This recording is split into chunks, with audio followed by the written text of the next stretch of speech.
DPRD Bali melalui Panitia Khusus Tata Ruang dan Aset kembali menyoroti persoalan tumpang tindih izin tata ruang. DPRD menegaskan, izin tata ruang nasional harus terintegrasi dengan izin daerah agar tidak menabrak aturan lokal dan merugikan aset daerah. Kalau izin pusat tidak nyambung dengan izin daerah, ya akhirnya banyak pembangunan menyalahi tata ruang kita. Harus segera diselesaikan demi melindungi Bali. DPRD Bali bahkan menggandeng akademisi untuk memberi pandangan.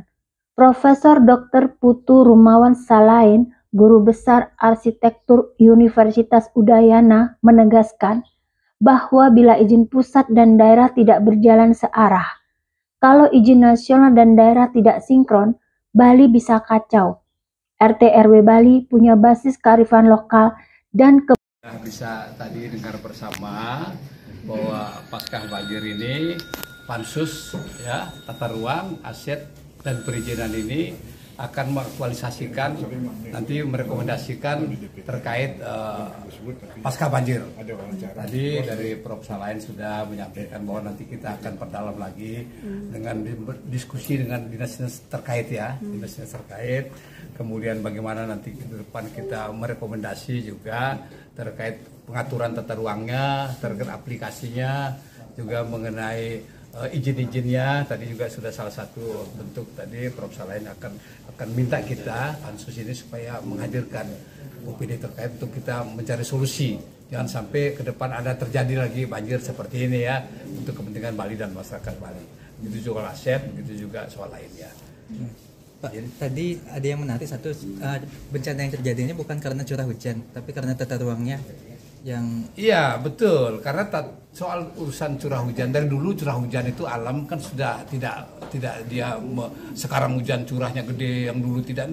Ini kan fenomena alam yang sudah sering kita alami bersama. Curah hujan itu curahnya tetap ya. Curah hujan saya kira itu bukan alasan, tapi sekarang yang menjadi pemikiran kita bagaimana menata ruangnya ya, cara-cara subak dulu, kemudian drainasenya bagaimana, kemudian aliran air dari hulu sampai hilir itu kita fungsikan kembali secara baik sehingga tidak mengalami ya. Jadi bukan pertimbangan curah hujan, tapi pertimbangan kegiatan yang kita lakukan sebagai manusia. Itu perlu kita tata ulang ya, siapa berbuat apa, kewajibannya apa, haknya apa, kita atur khusus mengenai ruang-ruang ini biar supaya air itu mengalir sebagaimana mestinya. Solusi alih fungsi lahan sendiri Pak yang di hulu gimana? Salah satu alih fungsi lahan, alih fungsi lahan salah satu penyebab ya daripada banjir yang kemarin. Salah satu itu ya alih fungsi lahan, dan kemudian hal-hal lainnya ya, bukan alih fungsi lahan. Jadi urusan drainase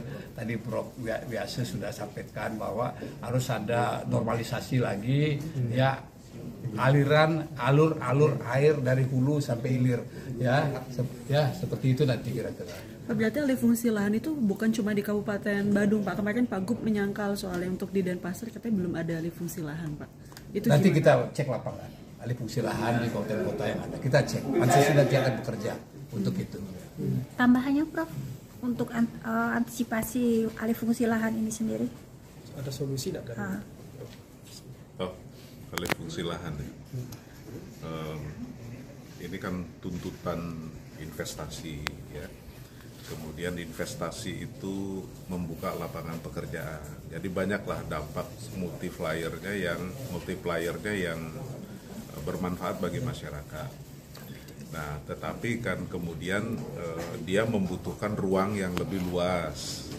Nah, ini kan kita kebanyakan di Bali ini kalau investasi itu transformasinya horizontal gitu, ke samping gitu. Ya, mungkin juga pemerintah provinsi mulai perlu memikirkan mengevaluasi mengenai ketinggian bangunan, tapi dengan persyaratan yang sangat ketat supaya tidak sampai berdampak terhadap lanskap budaya Bali yang merupakan salah satu penciri kebudayaan Bali gitu. Jadi kalau akan mengatur ketinggian itu memang harus sangat diperhatikan dampaknya terhadap karakteristik lanskap Bali. Jadi jangan sampai terdampak gitu. Jadi itu sangat bisa diukur, sangat bisa ditentukan syarat-syaratnya dan batas-batasnya ditentukan secara ketat. Saya kira perlu.